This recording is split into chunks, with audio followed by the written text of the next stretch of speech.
Let's solve a logistic regression problem using PyTorch. I'll import NumPy as NP, Torch, TorchNN as NN, and Matplotlib PyPlot as PLT. I want to prepare data with two classes for a binary classification problem. I'll use two Gaussian distributions to generate data points.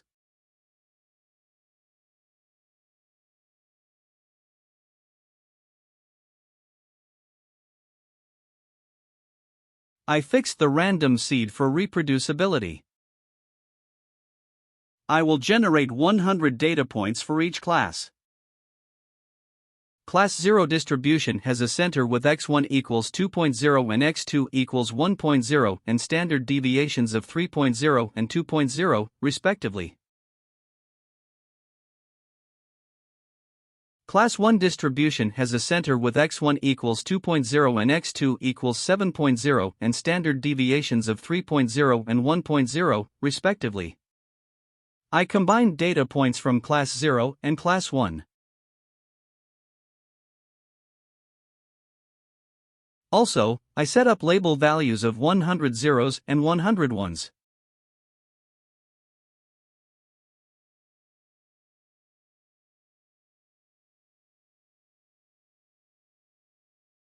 Here, I plot input data. This is what we feed into our model, which must predict what class each data point belongs to.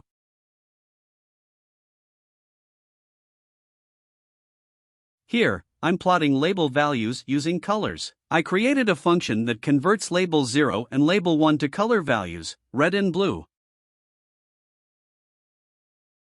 After training, our model should be able to predict most of these labels correctly.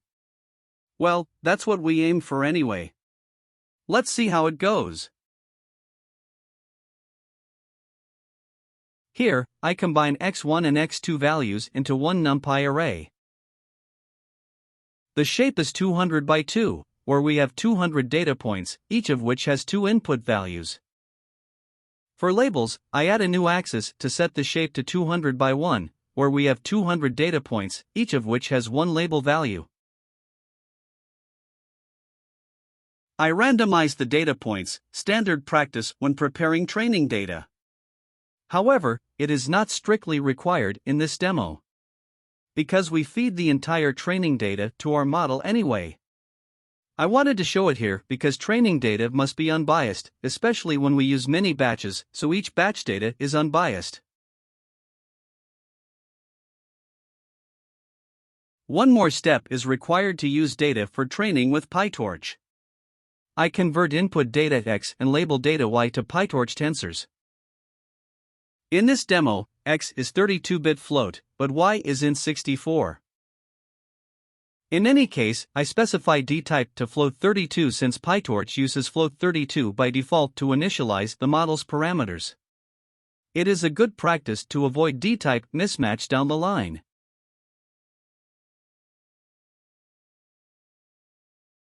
A logistic regression model combines a linear model and the sigmoid function.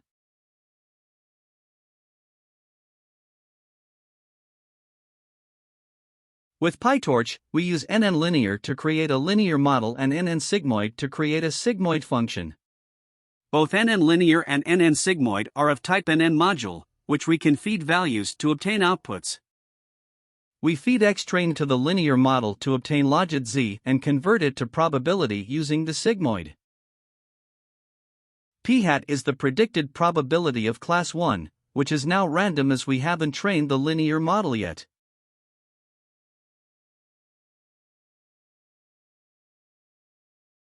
We can also organize all modules into one class, which itself is also an NN module.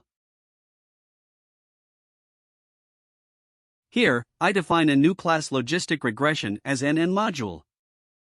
In the init method, I call the superinit method to initialize the NN module. Then, I initialize NN linear module with the number of input variables as 2, and the number of output variables as 1. I also create NN sigmoid module object. In the forward method, I feed input x to the linear module to obtain logit z and then feed z to the sigmoid module to obtain predicted probabilities p hat. Now, I can create a new logistic regression object and feed xtrain to obtain p hat. All details are nicely encapsulated within the module definition.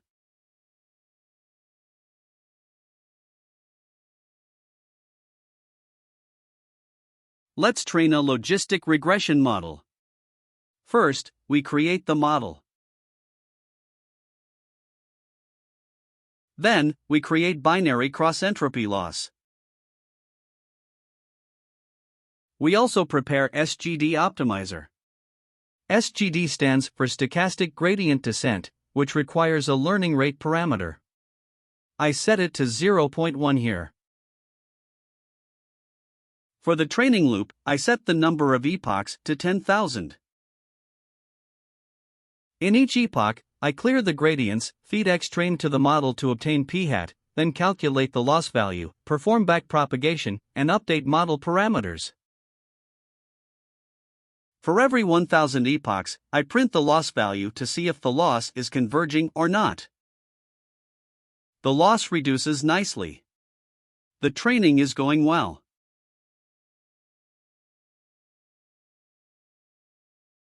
Let's evaluate how the model performs. I convert p hat to true or false with 50% as the threshold. I call the results y hat. I convert y hat to NumPy array. Then, I change the type from true-false to 32-bit integer values. I compare y hat with y to calculate the accuracy, which is 99%. Not bad. To plot the prediction results, I remove extra dimension by the squeeze method. Then, I plot the predicted classes in colors. Blue for class 1 and red for class 0. Overall, it looks good. And there you have it.